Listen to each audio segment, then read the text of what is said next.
শুরু করছেন ডক্টর রতন বিশ্বাস। নমস্কার। আগে সেশনটা আমরা শুনছিলাম এবং খুবই ইনফরমেটিভ আর অভিনব একটা অনুষ্ঠান। সেটা মাথায় রেখে আমরা আরেকটা টপিক নিয়ে আলোচনা করব। তবে এই সেশনেতে আমরা কোনো পাওয়ার পয়েন্ট প্রেজেন্টেশন আনি না। তার মুখ্য কারণ হচ্ছে যে আমরা চাই আপনাদের মধ্যে থেকে যে প্রশ্নগুলো আছে সেগুলো আমরা জবাব দেব। আমরা যারা এখানে উপস্থিত আছেন তাদের অধিকাংশই বয়স্ক। প্রত্যেকেরই নিজের মনে একটা আশঙ্কা থাকে যে আমি ভুলে যাচ্ছি, হয়তো ডিমেনশিয়া রোগে ভুগতে পারি কিনা, বা আমার মধ্যে এই লক্ষণগুলো এসেছে কিনা। সেরকমই আরেকটি অসুখ বয়স্কদের খুব হয়, সেটা হচ্ছে পার্কিনসন্স রোগ, যেটাতে আমরা সাধারণত মাথায় ডাকে যে আমাদের হাত কাঁপছে মানেই পার্কিনসন্স। এই দুটো অসুখ নিয়ে আমরা খুব অল্প সময়ের মধ্যে কিছুটা আলোচনা করবো, যাতে প্রাথমিক পর্যায়ে আমরা এই রোগগুলোকে বুঝতে পারি। আমার মাস্টারমশাই, তিনি আমাদের ডিপার্টমেন্টের হেড ছিলেন। আমরা যখন ডিপার্টমেন্টে পড়াশোনা করেছি, তিনিও আসছেন। স্যার আমাদের গুরু বলা যেতে পারে। আমরা আমাদের ডিপার্টমেন্টে এই রোগীদেরকে নিত্যদিন দেখি এবং অনেকেই আসেন অনেকটা কাল অতিক্রম করার পর, অনেক দিন পেরিয়ে যাওয়ার পর। সেটা আমাদের সামাজিক প্রবলেম, কারণ আমরা বুঝতেই অনেকদিন লেগে যায় যে রোগটা ধরা পড়ে। যখন ধরা পড়ে তখন প্রায় অনেকটা অ্যাডভান্সড। খুব প্রাথমিক পর্যায়ে কী করে বোঝা যাবে এই আমাদের ভুলে যাওয়া রোগটা ডিমেনশিয়া বা অ্যালঝাইমার্স রোগ? প্রথমত বলি, ডিমেনশিয়া হচ্ছে একটা ব্রড টার্ম, মানে একটা জ্বরের রোগ। জ্বর যে রোগটা বিভিন্ন কারণে হয়, সেরকম ডিমেনশিয়া রোগটাও বিভিন্ন কারণে হয়। ডিমেনশিয়া বলতে কি বুঝি? ডিমেনশিয়া মানে আমরা কিছুটা বিকলাঙ্গ। আমরা শারীরিক বিকলাঙ্গতা জানি, হাঁটতে চলতে অসুবিধে। এটা কগনিটিভ ডিসএবিলিটি, মানে আমাদের ব্রেনের ফাংশন কমে গেছে, এবং এতটাই কমে গেছে যে আমরা কারো সাহায্য ছাড়া সঠিক জীবনযাপন করতে পারি না। সেই সাহায্যটা বিভিন্ন লেভেলে লাগতে পারে। একজন মানুষ তিনি শপিং করতে পারছেন না, একজন মানুষ ব্যাংকের কাজ করতে পারছেন না, একজন মানুষ নিজে একটা ট্রাভেল করতে পারছেন না। এইগুলো আমাদের দৈনিক জীবনের কাজ, একটা ড্রাইভ করতে পারছি। এইগুলো করার ক্ষমতা যখন আমরা হারিয়ে ফেলি, কিন্তু আমরা ভাবে চোখে দেখতে পাই, হাতে কাজ করতে পারি, হাঁটতে চলতে পারি, কিন্তু এইগুলো করতে অসুবিধা হচ্ছে। কেন হচ্ছে? আমরা হিসেব করতে পারছি না, আমরা টাকা চিনতে পারছি না, আমরা বাজারে গিয়ে জিনিস চিনতে পারছি না, বা কতটা কিনতে হবে বুঝতে পারছি না। এইগুলো হচ্ছে আমাদের আমার প্রতিদিন কি কি করতে হবে, আমরা একটা প্ল্যানিং থাকে। এতটা পরিমাণ আমাদের সবজি লাগবে, আমরা বাড়িতে 3 জন আছি, আমাদের তার থেকে অধিক পরিমাণে কিনে আসবে, কিংবা যতটা যেটা কেনার দরকার না কিনে অন্য কিছু কিনে আনবে। এই ঘটনাগুলো যখন ঘটতে থাকে তখন আমরা মানুষটার পাকা কাজ করছি, বা হয়তো হিসেব করতে গিয়ে টাকার হিসেবটা পাচ্ছে, ব্যাংকের হিসেব লিখতে গিয়ে লেখার সময় গন্ডগোল হয়ে যাচ্ছে। এটা কিন্তু তখন ডিমেনশিয়া এসে গেছে, ডিমেনশিয়া প্রকট হয়েছে। তার আগে কি করে বয়স্ক মানুষরা, আমরা সবাই অল্প বিস্তর কম বয়সে যত স্মৃতি ছিল এখন নেই, আমরা একটু একটু ভুলে যাই। বিশেষত যে কমন সিমটমগুলো মানুষ যারা বেশি সজাগ, তারা বলে যে আমরা নাম মনে রাখতে পারি না, জিনিসটা কোথায় রেখেছি, টেলিফোনটা কোথায় রেখেছি খুঁজে পাচ্ছি না, আমার ওয়ালেটটা কোথায় রেখেছি, চশমাটা কোথায় রেখেছি খুঁজে পাচ্ছি না। এগুলো খুব সাধারণ সমস্যা। এগুলো বয়স্ক প্রায় সবারই কিছু না কিছু সময় হয়। একটু কম বয়সদের যারা কারণ হচ্ছে আমরা মনোযোগ দিই না। মনোযোগটা কমে যায়, একটা কারণ আমরা স্ট্রেস থাকি অনেক সময়, বা একাধিক কাজ করি একসাথে, মাল্টিটাস্কিং। এটা ছেলেমেয়েরা প্রায়শই করতে হয়। টেলিফোনে কথা বলছে, কম্পিউটারে কাজ করছে, ছেলেকে পড়াচ্ছে। একসাথে অনেকগুলো কাজ করতে গেলে কোনো একটা জিনিসে স্থির কনসেন্ট্রেশন থাকে না। সেজন্য এইরকম একটা সমস্যা হয়, যেগুলো নাম আমরা পাচ্ছি না, নামটা ভুলে গেলাম, বা জিনিসটা কোথায় রেখেছি ভুলে গেলাম। আজকে ওই কথাটা করার ছিল, কাজটা সেটা হলো না। এগুলো কিন্তু ভুলে যাওয়ার লক্ষণ নয়, এগুলো রোগের লক্ষণ নয়। মানে অ্যালঝাইমার্স রোগ বা ভুলে যাওয়ার রোগের লক্ষণগুলো প্রাথমিক পর্যায়ে এগুলো এলেও আমরা এগুলোকে অন্য দিক করি না, কারণ এগুলো কারেক্ট করা যায়। এগুলো আমরা একটু মনোযোগ দিলেই আমাদের এইগুলোকে আটকাতে পারি। ভুলে যাওয়াটা তখন আমরা বলি যখন ঘটনাগুলো ঘটে গেছে। এক সপ্তাহ আগে কেউ এসেছিল বাড়িতে, একটু আলোচনা হয়েছে, আজকে সেটা আমার মনে নেই। এক মাস আগে বেড়াতে গিয়েছিল কোথাও, কিন্তু ভদ্রলোককে জিজ্ঞেস করা হচ্ছে কোথায় গেছিলেন, কোথায় যেন যাওয়া হয়েছিল, কবে গেছিল, ডিটেল মনে নেই। অল্প অল্প মনে আছে, হ্যাঁ গেছিলাম আমরা একটা বেড়াতে। এই যে ঘটনাটা ভুলে যাওয়া, এটাকে বলে এপিসোডিক মেমোরি, সেটা ভুলে যাওয়া, এটা খুব সিরিয়াস। রাস্তাটা চিনতে খুব করা, একই রাস্তা, পরিচিত রাস্তা, এখান থেকে বেরিয়ে কোন ডিরেকশনে গেলে আমি আমার ব্যাংকে পৌঁছবো, কোন ডিরেকশনে গেলে বাজারে পৌঁছবো, সেটাও গণ্ডগোল করা। একবার প্রায়শই, একবার অনেকেরই হতে পারে, রাস্তা আরো নেই, কিন্তু প্রায় ক্ষেত্রেই হয়ে যাচ্ছে। এটা খুব সিরিয়াস। বা হয়তো এই যে বললাম ব্যাংকের কাজ করতে পারছে না, হিসেব করতে পারছে না, বাজারে গণ্ডগোল করে গেছে, এগুলো যদি তাদের মধ্যে দেখা দেয় তাহলে অবশ্যই এটা সিরিয়াস, মানে একটা কমপ্লেন, এবং ডাক্তারের পরামর্শ নেওয়া দরকার। যারা যে ডাক্তারবাবুরা এই রোগটা জানে, কিরকম ডাক্তারবাবু, অবশ্যই মেডিসিনের ডাক্তারবাবু, যারা ফিজিশিয়ান, ভালো ফিজিশিয়ান, তারা দেখেন। যারা বার্ধক্য জনিত রোগের চিকিৎসা করেন, জেরিয়াট্রিশিয়ান বলি, তারা নিউরোলজিস্ট, কারণ রোগটা ব্রেনের, এবং সাইকিয়াট্রিস্ট, এই 4 ধরনের ডাক্তাররা এই রোগটাকে চিকিৎসা করেন। এখন অবশ্যই এই রোগটা টেস্ট করার জন্য আরেক ধরনের গ্রুপের বিশেষজ্ঞদের লাগে, তারা হচ্ছে সাইকোলজিস্ট, যারা এই আপনার মেমোরি টেস্ট করে দেবে, আপনার অঙ্ক কষার ক্ষমতাটা টেস্ট করে দেবে, আপনি কিরকম ভাবে মানে একটার সাথে একটা যোগ করছে, এরকম নানা ধরনের খাতা পেন্সিল নিয়ে টেস্ট করে বলে দেবে যে আপনার ফাংশনটা ঠিক ওই বয়সে যতটা হওয়া দরকার তার থেকে কমে গেছে। তাহলে আমরা কি প্রথমে যখন একজন বয়স্ক মানুষ অল্প অল্প বলছেন ভুলে যাচ্ছি, তারা ডাক্তারের কাছে গেলে প্রথমেই একটা ডিমেনশিয়াতে ডায়াগনোসিস করি? তা নয়, কারণ এই জিনিসটা রোগটা হঠাৎ করে শুরু হয়। আছে কিছু কিছু অসুখ, ভুলে যাওয়ার অসুখ হঠাৎ করে শুরু হয়, কিন্তু যে রোগটা বললাম অ্যালঝাইমার রোগ, সেটা ডিমেনশিয়া রোগের সিংহভাগ কারণ হচ্ছে অ্যালঝাইমার রোগ। কারণ ব্রেনটা আস্তে আস্তে শুকিয়ে যায়, আস্তে আস্তে শুরু হয় 40 বছর বয়স থেকে।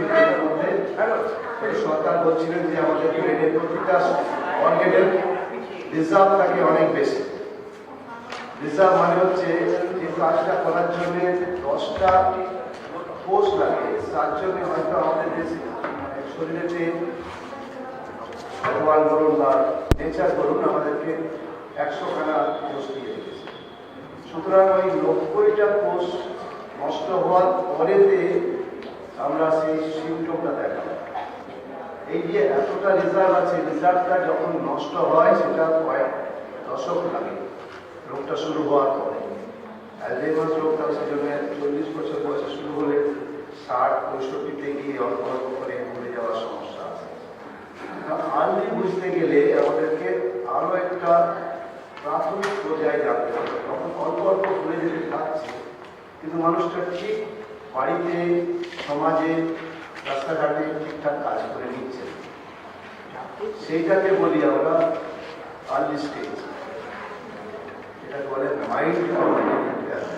মানে তখন আমরা রোগ বলছি না, কিন্তু এটা একটা প্রাথমিক পর্যায়ে যখন মানুষটা ভুলে যাচ্ছে। টেস্ট করলে দেখা যাবে ওনার বয়সী অন্যদের তুলনায় ওনার মাথা স্মৃতিশক্তি বা কগনিটিভ ফাংশন কমেছে, কিন্তু ততটা কমেনি যে লোকটা দৈনিক কালে কমে গণ্ডগোল করছে। তিনি তখনও বাজার করতে পারছেন, তিনি তখনও রান্নাটা করতে পারছেন, তিনি তখনও একা যাতায়াত করতে পারছেন। অল্প স্বল্প সমস্যা নিশ্চয়ই হচ্ছে, কিন্তু সেটা অতটা এই স্টেজটা এখন তো এইটা ডায়াগনোসিস করার জন্য ডাক্তার লাগে, অবশ্যই নিউরোসাইকোলজিস্ট লাগে এবং কিছু পরীক্ষা নিরীক্ষা লাগে। কেন দরকার টেস্টটা এই স্টেজে ডায়াগনোসিস করা? এখন আমরা এই মাইল্ড কগনিটিভ ইম্পেয়ারমেন্ট MCI এটাকে খুব গুরুত্ব দিয়ে বলছি, কারণ হচ্ছে যখন ডিমেনশিয়া হয়ে গেছে তখন মানে ব্রেনের বললাম যে 10%-এর নিচে নেমে গেছে আমরা রেজাল্ট, কারণ ওই সময়তে ওই আর কিছু বিশেষ করে রোগটাকে আমরা ঠিক করে দেবো এরকম আর চিকিৎসা করার মতো নেই। যেটা বলে কিডনিতে এন্ড স্টেজ রেনাল ডিজিজ, আমাদের কিডনিতে তার একটা ট্রান্সপ্ল্যান্ট করা যায়, ডায়ালিসিস করা যায়। ব্রেনে হলে লিভার ফেলিয়ার মানে সিরোসিস অফ লিভার হয়ে গিয়ে এমন একটা স্টেজ চলে গেছে যে লিভার আর কাজ করছে না, প্রায়শই হসপিটালে যেতে হচ্ছে, তখন লিভার ট্রান্সপ্ল্যান্ট করা যায়। ব্রেন তো ট্রান্সপ্ল্যান্ট করা যায় না। ব্রেন আমাদের এমন একটা অর্গান যেটাকে আমাদেরকে খুব নেচার বলুন একটা হেলমেট দিয়ে রেখেছে যাতে খুব ভালো করে রাখতে হয়। একটু ড্যামেজ হলে তাকে তৈরি করে দেওয়ার ক্ষমতা এখনো পর্যন্ত মানুষের হাতের বাইরে। সুতরাং আমরা যদি খুব প্রাথমিক পর্যায়ে নির্ণয় করি তাহলে রোগটাকে হয়তো আর আগে বাড়তে না দিতে কিছু করতে পারি।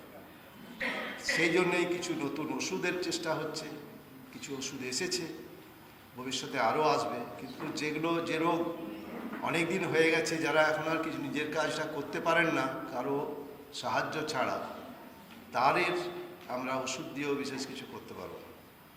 তাদের ক্ষেত্রে শুধু সেবা শুশ্রূষা এবং অবশ্যই সামাজিক পরিকাঠামো দরকার। সেই জন্যে খুব প্রাথমিক পর্যায়ে নির্ণয় করাটা জরুরি। এইটা করার জন্য সমাজের সাধারণ মানুষের একটা সচেতনতা দরকার যে অল্প স্বল্প ভুলে যেতে থাকলে ডাক্তারের কাছে পৌঁছানো, কিছু টেস্ট করা, তার মধ্যে নিউরোসাইকোলজি টেস্ট, ডাক্তার কিছু ব্লাড টেস্ট, মাথা স্ক্যান এসব করেন। এবং এখনকার দিনে অ্যালঝাইমার্স রোগ নির্ণয় করতে গেলে নতুন আরও কিছু সফিস্টিকেটেড টেস্ট এসছে, যেটা রক্ত থেকে হয় বা ব্রেনের রস, যেটাকে CSF বলে, সেরিব্রোস্পাইনাল ফ্লুইড, তার থেকে করা যায়। আর কিছু অন্য দেশেতে আরও কিছু মাথার স্ক্যান এসেছে যেগুলো দিয়ে খুব ইভেন একদম খুব প্রাথমিক পর্যায়ে যে লোকটার ভুলে যাওয়ার রোগ নেই কিন্তু তবুও প্রায় বলে দেওয়া যায় ব্রেনেতে এই রোগটা এসেছে, সেই ডায়াগনোসিস করা যায়। তো আমি আমার কলিগ এবং আমাদের সিনিয়র ডক্টর গৌতম দাসকে বলবো যে, কারণ আমরা দুজনে মিলেই আমাদের হাসপাতালেতে প্রচুর রোগী দেখি, প্রায় প্রতিদিনই অ্যালঝাইমার্স রোগী এবং পার্কিনসন্স রোগী দেখি। তো উনি অ্যালঝাইমার্স নিয়ে কিছুটা বলুন আরও, তারপরে আমরা পার্কিনসন্স নিয়ে একটু আলোচনা। সকলকে ধন্যবাদ, বিশেষ করে আয়োজক সংস্থা, তাদের আমি ধন্যবাদ জানাই এবং প্রফেসর অতনু বিশ্বাস তাকেও বিশেষ ধন্যবাদ জানাই, কারণ উনি আমাকে বলেছিলেন এরকম একটি সম্মেলনের কথা। যাই হোক, আমাদের যেহেতু বক্তব্যটা একই, কিছু কিছু হয়তো রিপিটেশন হবে, কিন্তু আমি চেষ্টা করব যতটা স্বাভাবিকভাবে বলা যায়। এখন ডিমেনশিয়া সম্পর্কে আলোচনা করতে গেলে প্রথম যেটা বলা উচিত সেটা হচ্ছে ডিমেনশিয়া এই টার্মটি, ব্যাপারটি, এটা একটা নির্দিষ্ট রোগ নয়, অনেকগুলো রোগ তারা ডিমেনশিয়া করতে পারে। এমনকি ডিমেনশিয়া শুধুমাত্র কয়েকটি লক্ষণেরও সমাহার নয়, অনেক কিছু লক্ষণকে মিলে তবে ডিমেনশিয়া হতে পারে। সেই জন্য আমরা বলি যে dementia is an umbrella term, মানে ছাতার মতো, তার তলায় অনেক ধরনের রোগ হতে পারে। আর তবে ডিমেনশিয়ার যেটা বলছিলেন এর আগেই ডক্টর বিশ্বাস, যে কী কী লক্ষণ দেখে আমরা চিনব, আমি খুব ডিটেলে না গিয়েও দুটো একটা কথা বলতে পারি যে আর্লি সাইন্স কি। আমি অনেক লক্ষণ আছে, বিভিন্ন স্টেজ অনুযায়ী লক্ষণগুলো বাড়ে। সব লক্ষণই যে একদম প্রথম থেকেই দেখা দেবে এরকম নয়। শুধু ভুলে যাওয়া ব্যাপারটা, সেটাও ডিমেনশিয়া নয়। ভুলে যাওয়া ব্যাপারটা বাদ দিয়েও ডিমেনশিয়া হতে পারে। তাহলে ঠিক কী কী ব্যাপারটা আমরা চিনতে পারবো। ধরুন যে এখানে ছবিতে দেখানো হচ্ছে যে পুয়ার ডিক্রিজ জাজমেন্ট, কেউ হয়তো ভুলে যাচ্ছে না কিন্তু একটু গণ্ডগোল হচ্ছে, আগে রান্নায় কতটা নুন নিতাম ঠিক মাপটা গণ্ডগোল হচ্ছে, মাছটা কীভাবে কাটতাম বুঝতে জানো একটু ঠিক গণ্ডগোল হয়ে যাচ্ছে, বাজারে যাব বাজারে ঠিক কতটা আমার আলু লাগবে আগে যেরকম আমাকে ভাবতেই হতো না কিন্তু একটু সময় লেগে যাচ্ছে। এইরকম কিছু কিছু জাজমেন্টের ক্ষেত্রে প্রবলেম হতে পারে। মেমোরি লস তো সবাই আমরা জানি, ভুলে যাচ্ছি চাবিটা কোথায় রাখলাম, রাস্তাটা কোথায়, কালকে কি খেয়েছিলাম, কি কথা বলেছিল ইত্যাদি ইত্যাদি সব ভুলে যাচ্ছে। এবং সেই ভুলে যাওয়াটাও যে শুধু ভুলে যাওয়ারই স্মৃতিরই রোগ এমনও নাও হতে পারে, পুরো ঘটনার কথা ভুলে যাওয়ার কথা বলছিলেন ডাক্তারবাবু, ঠিকই পুরো ঘটনা ভুলে যাচ্ছেন কিনা সেটা একটা বিশিষ্ট জায়গা, সেইগুলো একটা হতে পারে। অ্যাবস্ট্রাক্ট থিঙ্কিং মানে আমি হচ্ছে একটা লিখবো, উনি কি বললেন কথাটা আমি বুঝলাম ইত্যাদি, এই যে ধরনের যেগুলো আমরা একটা অন্য কিছুর মাধ্যমে ভায়া কিছু করছি তাকে আমরা বলছি অ্যাবস্ট্রাক্ট থিঙ্কিং। মানে একটা ঘটনা ঘটেছিল সেটা আমি লিখে বললাম, আর একটা ঘটনা ঘটেছিল সেটা আমি দেখলাম, এই দুটোর মধ্যে পার্থক্য আছে।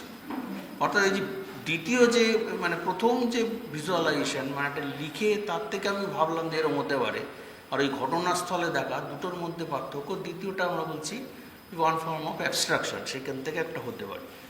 ল্যাঙ্গুয়েজ, আমরা কথা বলছিলাম খুব স্পষ্টভাবে কথা বলছিলাম, খুব স্বাভাবিকভাবে সহজভাবে চট করে বলতে পারতাম, উনি কী বলছেন আমি বুঝে নিতে পারতাম। এখন আমার কথাটা যেন লোক একটু বুঝতে সময় লেগে যাচ্ছে, কী বলছি লোকের একটু সময় লাগছে। আবার উল্টোটাও ঠিক যে উনি কী বলছেন সেটা বুঝতে আমারও সময় লাগছে, আমার কথা বলতে এমন জড়িয়ে যাচ্ছে বা না জড়িয়ে এমন কিছু শব্দ আমি বলে ফেলছি যেটা আমার আগে হতো না। এই রকম নানা রকম ল্যাঙ্গুয়েজের ক্ষেত্রে আমার গণ্ডগোলও হতে পারে। লস অফ ইনিশিয়েটিভ, আগে আমি খুব উৎসাহ করে কাজ করতাম, কাজ দেখলে ঝাঁপিয়ে পড়তাম, কোনো বাধা ছিল না, এখন সময় লাগছে, উঠতেই সময় লেগে যাচ্ছে। মিসপ্লেসিং থিং, চাবিটা যেখানে রাখার কথা প্রতিদিনই রাখি স্বাভাবিকভাবে রাখতাম, এখন দেখা যাচ্ছে না একটু উল্টোপাল্টা জায়গা হয়ে যাচ্ছে। এবং কখনো কখনো এমন জায়গায় হচ্ছে যেখানে আগে কখনো চাবি রাখার কথা কেউ ভাবতেই পারে, এরকম হয়েছে যে ফ্রিজের মধ্যে একটা জায়গায় গিয়ে চাবি রেখে দিয়েছেন, টাকার ব্যাগটা রেখে দিয়ে চলে এসছে। তো এই গণ্ডগোলগুলো ধীরে ধীরে ধীরে ধীরে আমাদের হতে পারে, পার্সোনালিটি চেঞ্জ হতে পারে, আগে লোকটা হাসি খুশি লোক ছিল এখন খিটখিটে হয়ে যাচ্ছে, এরকম হতে পারে। তো এই সমস্ত ঘটনাগুলো যখন আমরা দেখতে শুরু করি তখন আমরা বুঝি যে একটা কিছু গণ্ডগোল কোথাও হচ্ছে, ডিমেনশিয়া হলেও কোথায় হতে পারে। এইগুলো আমি যেটা বললাম cognitive change, psychiatric symptom, personality, এইগুলোই। ল্যাবরেটরি টেস্ট আমরা এগুলো সাধারণভাবে করে থাকি, পেচ্ছাপ পায়খানা ইত্যাদি ইয়ে। যেটাই যে বলছিলাম যে ডিমেনশিয়া আমরা বললাম যে একটা সিনড্রোম বা অনেক রোগের গ্রসলি আমরা দুটো ভাগে ভাগ করে দেখি, মানে ভাবনা চিন্তা করি।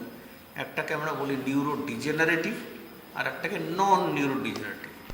নিউরো ডিজেনারেটিভ মানে হচ্ছে যে সময়ের সাথে সাথে যে ক্ষয় হচ্ছে তার থেকে আরও দ্রুতভাবে ব্রেনটা যেন শুকিয়ে যাচ্ছে, ব্রেনটা যেন ফাংশন করছে না, কাজ করছে না অন্য কোনো কারণে, তাহলে আমরা ভাবছি যে এটা নিউরো ডিজেনারেটিভ। কারণ সাধারণত বয়স্কদের ক্ষেত্রে হয়ে থাকে, খুব ধীরে ধীরে হয়ে থাকে, ফ্যামিলি হিস্ট্রি থাকবে না, এরকম আমরা তখন ভাবনা চিন্তা শুরু করেছি। আর নন নিউরো ডিজেনারেটিভ মানে এমন কোনো রোগ আছে তার থেকে এটা, যেমন স্ট্রোক হলো, স্ট্রোকের পরে দেখা গেল যে ব্রেনটা ঠিক মতো কাজ করছে, সেটা কি ডিমেনশিয়া? হ্যাঁ হবে, যদি আমার এই সিমটমস আমি যেগুলো বলছিলাম সেগুলো হতে পারে। কোনো বিষাক্ত খাবার খেয়ে ফেলেছে বা অনেক দিন ধরে সেটা খেতে খেতে এখন হেভি মেটাল পয়জনিং অনেক সময় হয়, লেড পয়জনিং ইত্যাদি। মেটাবলিক কিছু ডিজিজ, নিউট্রিশনাল ভিটামিনের অভাব হচ্ছে, তার থেকেও হতে পারে। সব কিছু থেকেই ডিমেনশিয়া হতে পারে। সেই জন্য আমরা ডিমেনশিয়াকে বলেছি একটা নিউরো ডিজেনারেটিভ অসুখ আমরা বলছি। তাহলে আমরা কি করে সাধারণভাবে আমরা ভাবি কি করে, মূলত আমরা এখনও পর্যন্ত ভারতবর্ষে পশ্চিমবাংলায় এখনও পর্যন্ত আমাদের ক্লিনিক্যালি অর্থাৎ জিজ্ঞাসা করে কি হয়েছিল, তারপরে কিছু সাইকোলজিক্যাল টেস্ট আমরা করি, কিছু ইমেজিং করি, এই জায়গাতে এখনও পর্যন্ত আমরা আছি। এখনও এইভাবেই আমরা সেই চেষ্টা করে থাকি যে ডিমেনশিয়াটা ঠিক কী, কোন অসুখের কারণে হচ্ছে, ডিজেনারেটিভ হচ্ছে না অন্য কিছু ইত্যাদি। বারবার ডাক্তারবাবু বলছিলেন যে মাইল্ড কগনিটিভ, আমরা বলছি যে ডিমেনশিয়ার অনেকগুলো ভাগ আছে। একদম প্রথমে ধরা পড়লে একরকমই 1, 2, 3, 4, 5, 6, 7, 7টা বলি, আবার কেউ কেউ বলে গ্রসলি আমরা 2-3টে ভাগেই ভাগ করি। আমাদের কাছে মূলত যারা আসে তাদের একটু প্রগ্রেশন হয়ে যায়, মডারেট কগনিটিভ ডিক্লাইন আর মডারেটলি সিভিয়ার, এই ধরনের রোগীরা আমাদের কাছে আসে। কিন্তু রোগ শুরু হয়ে যায় তার বহু আগে। মাইল্ড কগনিটিভ ইম্পেয়ারমেন্ট বা নো কগনিটিভ ডিক্লাইন সেটা অনেক আগে, এবং তারও অনেক আগে শুরু হয়ে যায় যে রোগ যে কারণে হচ্ছে তার প্রস্তুতিটা অনেক আগে শুরু হয়ে যায়। ধীরে ধীরে ধীরে ধীরে ব্রেনের সেল মরতে থাকে, নিউরনগুলো শুকাতে থাকে, তারপরে গিয়ে অসুবিধাটা তৈরি হয়। এখন আর্লি ডায়াগনোসিসের আলোচনা আমরা করতে চাইছিলাম এই কারণে, কেন চাইছি, যে আমাদের কাছে এখনও পর্যন্ত খুব বেশি নির্ণায়ক ওষুধ কিন্তু নেই, যার জন্য সাধারণ লোকেদের কাছে ধারণা এটাই যে ও ডিমেনশিয়া হচ্ছে আর সারবে টারবে না। আমরা কিন্তু বলছি যে ডিমেনশিয়া কিছু রোগ নিউরো ডিজেনারেটিভ না, যদি আমরা ডায়াগনোসিস করতে পারি অন্য যেগুলো বললাম সেগুলো তো সারানো সম্ভব। এবং একদম প্রাথমিক জায়গায় যেখানটায় আমরা এখনও বলছি না যে ডিমেনশিয়া হয়েছে, মাইল্ড কগনিটিভ ডিসঅর্ডার বা ইম্পেয়ারমেন্ট, মাইল্ড কগনিটিভ ইম্পেয়ারমেন্ট, বা তার আগে আমরা যদি বুঝতে পারি যে কোনোভাবে, তাহলে এটা হস্তক্ষেপ করা সম্ভব। এবার ভীষণ সমস্যা, তো সেটা বুঝবো কী করে? এক তো হচ্ছে বোঝাই মুশকিল যে আমার নর্মালসি থেকে আমি স্বাভাবিকত্ব থেকে অস্বাভাবিকটা হচ্ছি কখন, কারণ হয় বুড়ো বয়সে। এবং এটা জানবেন যে একটা সময় অ্যালজাইমার্স ডিজিজ যখন ছিল তখন এত কমন রোগ ছিল না। কেন ছিল না? তখন যাদের বয়স কম বয়সী থাকাকালীন স্মৃতির গণ্ডগোল হতো তাদেরকে আমরা বলতাম অ্যালজাইমার্স ডিজিজ। তখনও পর্যন্ত এটা ভীষণ কম ছিল, কিন্তু যখন আমরা মেনে নিলাম যে এই অ্যালজাইমার্স ডিজিজ বুড়োদেরই হয় এবং তাদেরই বেশি হয়, হুড়ুর করে সংখ্যাটা বেড়ে গেল। এবার সমস্যাটা কি দাঁড়ালো? বুড়ো বয়সে সাধারণভাবে তাদের স্মৃতিভংশ হতে পারে, একটু ভুলে যায়। তাহলে বুঝবো কী করে? উপায়টা কী? এইখানে যেমন আমরা বলতে চাইলাম যে হেলদি এজিং ব্রেন তার কী কী গণ্ডগোল হয়, আর ডিমেনশিয়াতে তার কিছু কী গণ্ডগোল হতে পারে। এবং সাধারণভাবে খুব নতুন জিনিস শিখেছে সেটা ভুলে যাচ্ছে, আমি গুরুত্ব দেব? আমি বলছি না, তখনও খেয়াল রাখতে পারি, কিন্তু গুরুত্ব দেওয়ার প্রশ্নটা আরও পরে আসবে যখন আমি দেখব যে তার ফ্যামিলিয়ার কাজ, সে যে কাজটা করতে অভ্যস্ত ছিল সেই কাজে সে ভুল করতে শুরু করেছে। Important point. যদি কথা বলার ক্ষেত্রে সাধারণভাবে যে কথা বলতে যেরকমভাবে বলতে সে অভ্যস্ত, সেই কথা না বলে যদি নতুন কিছু কথা, মানে এমনিতে কথা বলতে তার কোনো অসুবিধা নেই, কিন্তু যখন একটু লোকের মধ্যে যাচ্ছে, অনেক লোকের সাথে কথা বলতে যাচ্ছে, তার দেখা যাচ্ছে সমস্যা হচ্ছে, সেটা একদম শুরুয়াত হতে পারে, আবার নাও হতে পারে। কিন্তু আমরা বলবো খেয়াল রাখুন।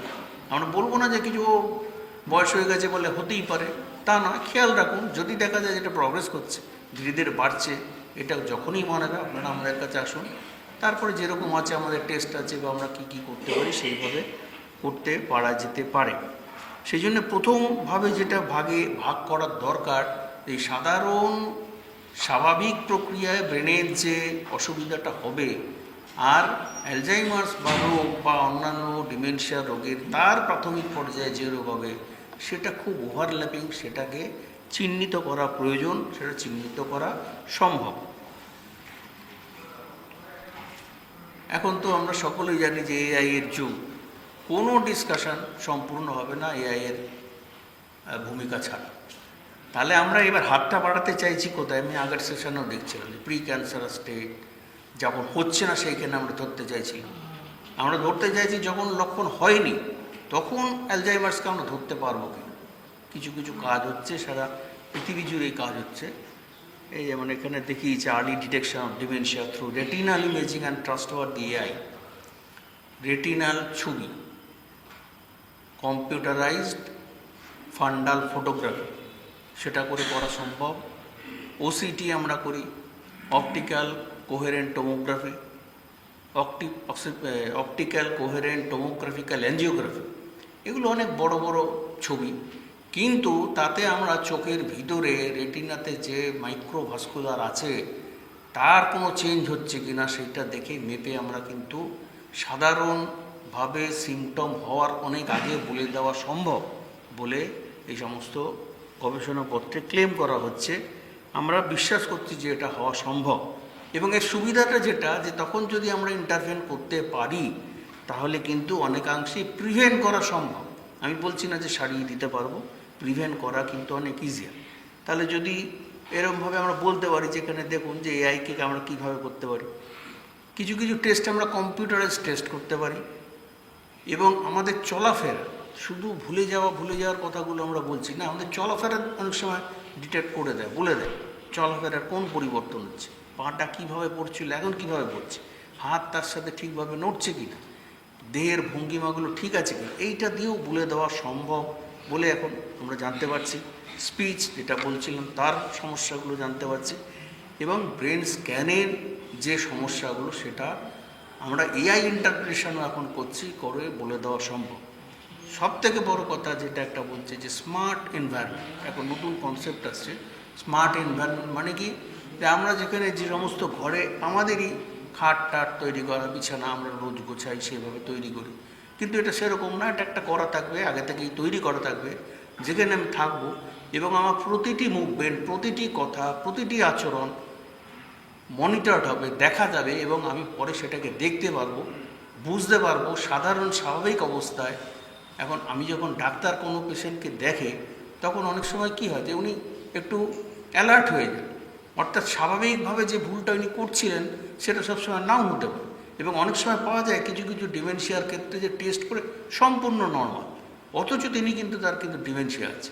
সেই জন্যে খুব স্বাভাবিক অবস্থায়, কেউ দেখছে না এরকম অবস্থায়, মানে উনি ভাবছেন যে কেউ দেখছে না, সেরকম অবস্থায় সেই এনভায়রনমেন্টে তাকে আমরা মনিটর করা সম্ভব এবং সেটা থেরাপির কাজেও পরে আমরা লাগাতে পারি। এই সমস্ত সুযোগগুলো আমরা ব্যবহার করতে চাইছি। এগুলো আমাদের টেস্টের সেন্সিটিভিটি, এই টেস্টগুলো করে থাকি এবং মেশিন লার্নিং ইত্যাদি এগুলো আমরা টেস্ট করছি এখন। এগুলো ইয়েতে তার কিছু সেন্সিটিভিটি, স্পেসিফিসিটি এগুলো আমরা করতে পারি। তাহলে ফিউচার ডিরেকশান বলছে combining AI method, smart environment, অর্থাৎ তার সাথে আমাদের যে ক্লাসিক্যাল আমরা যে টেস্টগুলো করি তার সাথে যোগ করা। খুব দ্রুত আমি কয়েকটা কথা বলে শেষ করব। সেটা হচ্ছে রিস্ক ফ্যাক্টর। আমরা যে বলছি ইন্টারভেনশন করব, আমরা কমিয়ে দেবো, আমরা প্রিভেনশন করবো, কী কমাবো, কীভাবে কমাবো? আমরা বলছি যে ডিমেনশিয়া হওয়ার ক্ষেত্রে কিছু কিছু ঘটনা অনুঘটকের কাজ করে। অর্থাৎ কারোর যদি কেউ খুব মোটা হয় তার ডিমেনশিয়া হওয়ার সম্ভাবনা বেশি, কারোর যদি হাইপার টেনশন বহুদিন ধরে থাকে তার ডিমেনশিয়া হওয়ার সম্ভাবনা বেশি।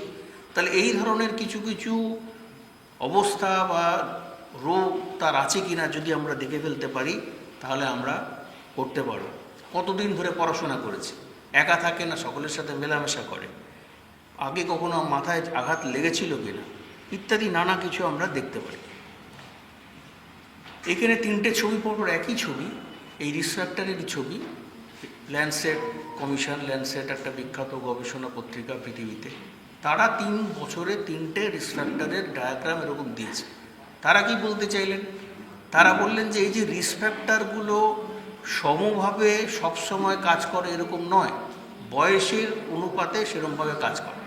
অর্থাৎ একদম ছোটো বাচ্চার ক্ষেত্রে যে রিস্ক ফ্যাক্টর, মাঝ বয়সের ক্ষেত্রে রিস্ক ফ্যাক্টর অন্যরকম, আবার একদম বয়স্ক লোক যিনি আছেন তার ক্ষেত্রে অন্যরকম। এখানে দেখবেন যেমন স্মোকিং আছে, কানে শুনতে না পাওয়ার ব্যাপার আছে, পরপর ওরা অনেকগুলো যোগ করেছে 17 সালে, 20 সালে, 24 সালে। 3টে বছরে ওরা 3টে ধরনের রিস্ক ফ্যাক্টরের ডায়াগ্রাম আমাদের কাছে দিল। ইন্টারেস্টিং পার্টটা হচ্ছে প্রথম যে ছবিটা এলো 2017 সালে রিস্ক ফ্যাক্টরে, তাতে ওনারা বললেন যে 35% মডিফাইবেল রিস্ক ফ্যাক্টর, অর্থাৎ এই ডিমেনশিয়ার 35% যেগুলো এই ডিমেনশিয়ার রিস্ক ফ্যাক্টর যেগুলো আছে, যাদেরকে আমি যদি সরিয়ে দিতে পারি 35% রিডাকশান হয়ে যাবে অ্যালজাইমার্স ডিজিজ বা তার ডিমেনশিয়া। লাস্ট যেটা বেরোলো 24-এর আপডেটে, সেটাতে দেখা গেল 45% মডিফাইবেল রিস্ক ফ্যাক্টর হচ্ছে 45%। মানে ওই রিস্ক ফ্যাক্টরগুলোকে সরিয়ে দিলে 45% ইনসিডেন্স কমে যায়। কম কথা নয়, 10 জনের মধ্যে 4.5 জন, প্রায় অর্ধেক লোককে আমি কমিয়ে দিতে পারছি। তো সেই জন্যে এটা আমাদের কাছে খুব ইম্পর্টেন্ট। এইগুলো সেই বিভিন্ন factor, ageing, gender, literacy, environmental stress, inborn physical attributes, genetic ইত্যাদি সব রয়েছে। এবার কী কী চার পাঁচটা প্রিভেন্টিভ আসপেক্ট আমরা বলে শেষ করি। 1 নম্বর হচ্ছে ফিজিক্যাল অ্যাক্টিভিটি। এটা খুব জানা কথা, ফিজিক্যাল অ্যাক্টিভিটি করলে খুবই ভালো থাকবে। এইগুলো কারণ ব্লাড ফ্লো ব্রেনে ইনক্রিজ হয়ে যাবে, নিউরোট্রফিন বা গ্রোথ ফ্যাক্টর যেগুলো থাকে সেগুলো বেড়ে যাবে। কী রেকমেন্ড করছি আমরা বলছি রেগুলার ফিজিক্যাল অ্যাক্টিভিটির মানে কি, কোনো মাপ তো থাকবে। আমরা বলছি সপ্তাহে 150 মিনিট মানে 2.5 ঘন্টা, 2.5 ঘন্টা সেটাকে আপনি ভাগ করে দিন 4 থেকে 5 দিনের উপর। অন্তত 4 থেকে 5 দিন আপনাকে ব্যায়াম করতে হবে 20-30 মিনিটের, 20 মিনিটের কম। কী ব্যায়াম করবেন? ব্রিস্ক ওয়াকিং করতে পারেন, সাইক্লিং, সুইমিং, ডান্সিং, এগুলো করতে বলছে। অর্থাৎ আইসোমেট্রিক এক্সারসাইজ, অর্থাৎ ওজন তোলা ওই ধরনের ব্যায়াম না করে আমরা এই ধরনের ব্যায়ামগুলোকে করতে বলছি। সাইকোলজিক্যাল স্ট্রেস আগেও শুনছিলাম, আপনারা জানেন সবাই, স্ট্রেস এখন একটা ভয়ঙ্কর একটা ব্যাপার। বিভিন্ন এখন যে রোগগুলো হচ্ছে, যে ইনফেকশাস থেকে নন ইনফেকশাস হচ্ছে, তার একটা অন্যতম কারণ স্ট্রেস। সেইটাকে প্রতিহত করতে হবে, মেডিটেশন করার কথা বলছে, যোগা ইত্যাদি তার করার কথা বলা হচ্ছে, এবং সেটা রেগুলারলি করা উচিত বলেই রেকমেন্ডেশন আছে। Diet and nutrition. যখন আমরা ছাত্র ছিলাম, মানে আমি নিজে ছাত্র ছিলাম, প্রফেসর অবনী রায়চৌধুরী, আপনারা নিশ্চয়ই নাম শুনে থাকবেন, এখন উনি মারা গেছেন, বহুদিন হলো। তো কেউ খাওয়ার যে কথা জিজ্ঞাসা করে বললে ওই ভাত, ডাল, মাছ এগুলোই খাবি, আর কি খাবি। এখন তো নানা রকমের ডায়েট, প্রচুর ডায়েটের কথা বলা হয়, এইগুলোই খাবি। সেঞ্চুরি, শতক ধরে ধরে যেটা টেস্টেড হয়ে এসছে যে সমস্ত খাওয়া, হঠাৎ করে আজকে একদিনের পাল্টে দিয়ে এগুলো খেলেই হবে। তখন অনেক সময় মনে হতো না, এত ধরনের ডায়েট বেরিয়েছে, উনি এরকম বলছেন স্যার। তো এখন তো আমরা সেই কথাটাই বলছি। ডিমেনশিয়ার ক্ষেত্রে আমরা কী রেকমেন্ড করছি? আমরা বলছি মেডিটারেনিয়ান ডায়েট। সেটার মানে কি? আমরা বাঙালিরা যা খাই সাধারণভাবে রোজ, ডাল, ভাত, মাছ, তরকারি, সবজি, ফল, এগুলো প্রোটিন নির্দিষ্ট পরিমাণে, ফ্যাটের পরিমাণ কম, এবং ফলমূল খেতে আমরা বেশি করে বলছি। এই ধরনের ডায়েট খেলে ডিমেনশিয়া হওয়ার সম্ভাবনা কম। যদি আপনি অত্যধিক প্রোটিন খান, অত্যধিক ফ্যাট খান, বিদেশিরা যেরকম খায়, বিশেষ করে আমেরিকানরা যেগুলো খায়, সেগুলোতে ডিমেনশিয়া হওয়ার সম্ভাবনা বেশি। কগনিটিভ অ্যাক্টিভিটিস, সোশ্যালাইজেশন, এই যে কগনিটিভ, বুদ্ধি, এগুলোর ব্যাপারটা কি? এগুলো তো আমার ঠিক যেরকমভাবে ব্যায়াম আমি বললাম, ফিজিক্যাল এক্সারসাইজ, আমার পেশির কথা বললাম, শুধু পেশির তো ব্যাপার না, ব্রেনেরও ব্যাপার। কগনিটিভ অ্যাক্টিভিটিসও একটা এক্সারসাইজ। আপনি 4টে অঙ্ক করলেন, 5টে লেখা লিখলেন, 10টা লোকের সাথে কথা বললেন, রিয়্যাক্ট করলেন, এগুলো আপনার কগনিটিভ এক্সারসাইজ হচ্ছে। সেগুলো আমরা করতে বলছি। তাতে করে যেটা আপনার যেটা ভালো লাগবে, আপনার লিখতে যদি ভালো লাগে লিখুন, সবাইকে দেখাতে হবে এরকম না। আর এখন তো হয়ে গেছে যে বই প্রকাশ করার কোনো বাধা নেই, প্রচুর লোক লিখছে আর বই বার করছে। সুতরাং কগনিটিভ অ্যাক্টিভিটিস বাড়ানোটা সম্ভব, খুব সহজ, আপনারা করতে পারেন। গ্রুপ ডিসকাশনে অ্যাক্টিভিটি মানে পার্টিসিপেট করুন, অনেক লোকের সাথে মেলামেশা করুন। এই যে আগে সেশনে বলছিলেন যে আড্ডা মারুন, ঠিক সত্যি কথা, আড্ডা মারুন। এবং এটা দেখা গেছে, একটি গবেষণায় নেচার পত্রিকায় প্রকাশিত হয়েছিল, আপনার গ্রুপ যত হেটারোজেনাস হবে, অর্থাৎ যেটা কী হয় যে আমরা ডাক্তাররা শুধু ডাক্তারদের সাথে কথা বলি, এবং যাদের গ্রুপ যত হেটারোজেনাস তাদের প্রিভেন্টিভ ব্যাপারটা অনেক বেশি, অনেক শক্তিশালী, তাদের ক্ষেত্রে ইভেন স্ট্রোক হওয়ার সম্ভাবনা বেশি কম। আর যাদের খুব মনোটোনাস, একই ধরনের, তার চারপাশের লোকের একই ধরনের লোক, শুধুই ডাক্তার ছাড়া আর কারোর সাথে আমি কথা বলি না, তাদের স্ট্রোক হওয়ার প্রবণতা বেশি। একদম এটা গবেষণার লব্ধ ফল একটা, এরকমভাবে দেখা গেছে। সুতরাং মেলামেশা করুন, সমস্ত ধরনের লোকেদের সাথে মেলামেশা করুন, যেটা আপনার ডিমেনশিয়া প্রিভেন্ট করতে সাহায্য করবে। শেষ যেটা বলবো যে ভ্যাসকুলার রিস্ক ফ্যাক্টরস, অর্থাৎ প্রেশার বেড়ে গেছে কিনা। প্রেশার সবথেকে খুবই বিপজ্জনক একটা জিনিস, সাধারণভাবে আমরা দেখি না। স্ট্রোক হওয়ার পর তখন প্রেশার মেপে দেখা গেল খুব বেড়ে গেছে, ওই প্রেশারের ওষুধ শুরু। এটা যদি আগে ঠিকমতো চেক করা যেত একটা সময় পর্যন্ত, যদি প্রেশারটাকে আমরা কন্ট্রোল করতে পারতাম, তাহলে হয়তো স্ট্রোকটাও হতো না, এবং শুধু স্ট্রোক নয়, ডিমেনশিয়ার ক্ষেত্রে হাত থেকেও আমরা মুক্ত হতে পারতাম। সেরকমভাবে কোলেস্টেরল বাড়ছে কিনা, ডায়াবেটিস আছে কিনা, হার্টের কোনো ডিজিজ আছে কিনা, নিয়মিত একটা বয়সের পর থেকে, বিশেষ করে 35-40 বছর বয়সের পর থেকে নিয়মিত চেক আপ করুন। নিয়মিত মানে রোজ নয়, অন্তত 2 মাস 3 মাস পর পর চেক আপ করুন, তাহলে সুবিধা হবে। এটাই আমার বক্তব্য, শেষ করি। ধন্যবাদ।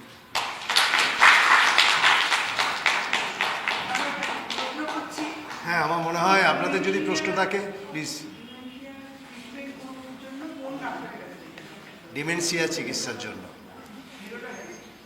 অবশ্যই নিউরোলজিস্ট। সারা পৃথিবীতে এখন ডিমেনশিয়া রোগের, আমি যেটা ডক্টর দাস বললেন যে এই রোগটা হচ্ছে একটা আমব্রেলা, মানে আমরা জ্বর বলতে যেরকম বুঝি যে টাইফয়েডও হতে পারে, টিবিতেও হতে পারে, সেরকম ডিমেনশিয়া রোগটা কিন্তু শুধু অ্যালঝাইমার্স নয়।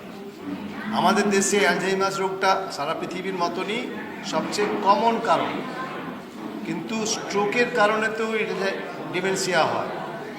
স্ট্রোক একবার নয়, অনেক সময় বারংবার হয় এবং অনেক সময় সাইলেন্টলি হয়, নিঃশব্দে ব্রেনের মধ্যে স্ট্রোক হয়ে যায়। সুতরাং এই জিনিসগুলো ডায়াগনোসিস করতে গেলে একজন নিউরোলজিস্টের প্রয়োজন। চিকিৎসা অনেকেই করেন, আমাদের দেশেতে চিকিৎসা করার বাধা কারণেই ফিজিশিয়ানও করতে পারেন, জেরিয়াট্রিশিয়ানও করতে পারেন, সাইকিয়াট্রিস্টও করতে পারেন, কিন্তু আরও কিছু ধরনের ডিমেনশিয়া আছে যেগুলো বিশেষ করে নিউরোলজিক্যাল রোগের জন্য। আমরা একটা রোগ সম্বন্ধে বলতে পারলাম না এখন, পার্কিনসন্স রোগ, যে রোগটাও বয়সকালে হয়, সেটার লক্ষণগুলো কিন্তু নিউরোলজিস্টই বুঝতে পারবেন। সেই রোগেতেও কিন্তু ভুলে যাওয়ার সম্ভাবনা আছে, স্মৃতিশক্তি কমে যায়।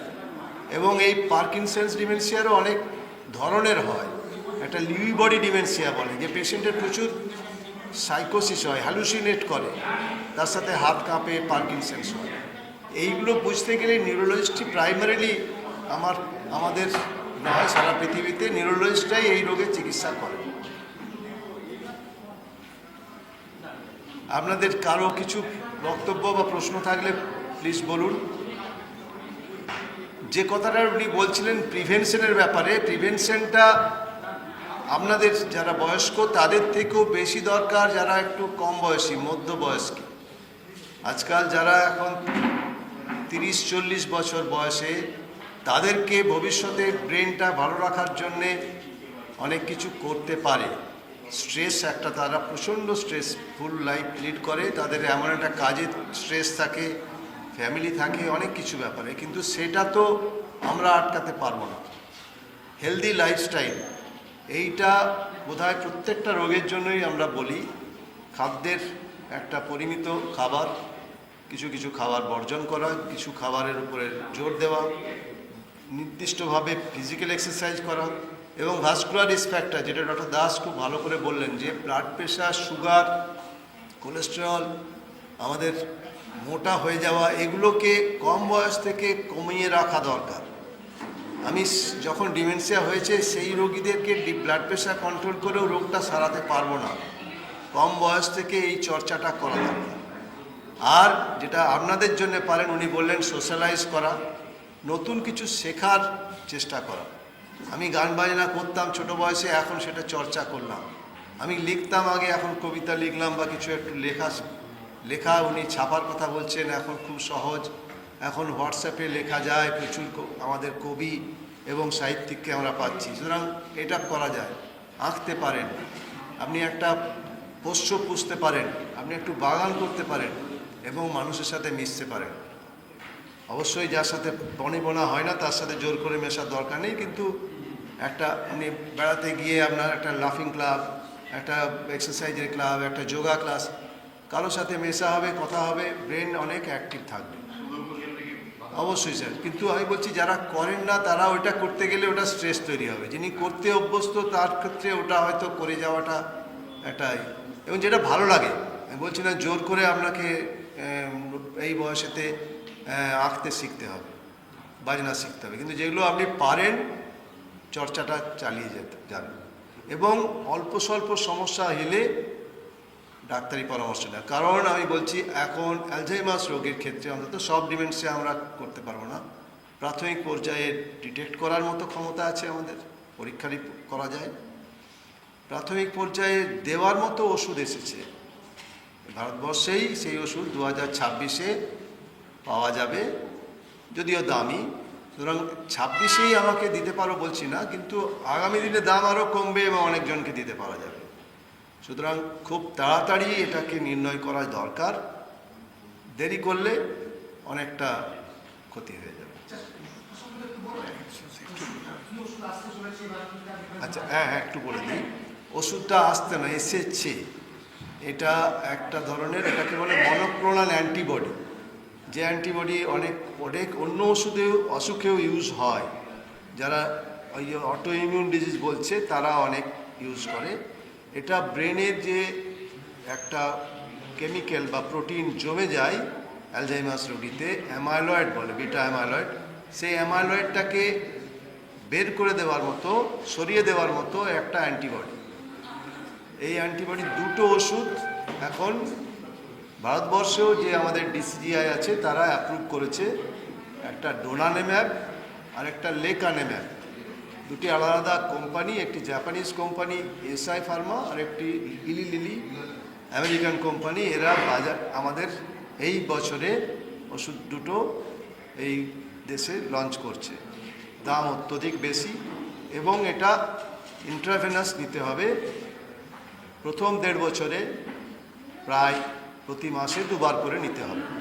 যারা সত্যি করে অ্যালঝাইমার্স রোগ আছে ব্রেনেতে, এইটা প্রমাণ পেলে তবেই দেওয়া যাবে, সবার ক্ষেত্রে নয়, এবং খুব আর্লি স্টেজে যারা প্রথম অল্প মাইল্ড কগনিটিভ ইম্পেয়ারমেন্ট বা খুব আর্লি অ্যালঝাইমার্স ডিজিজ, তাদের ক্ষেত্রে দেওয়া যাবে।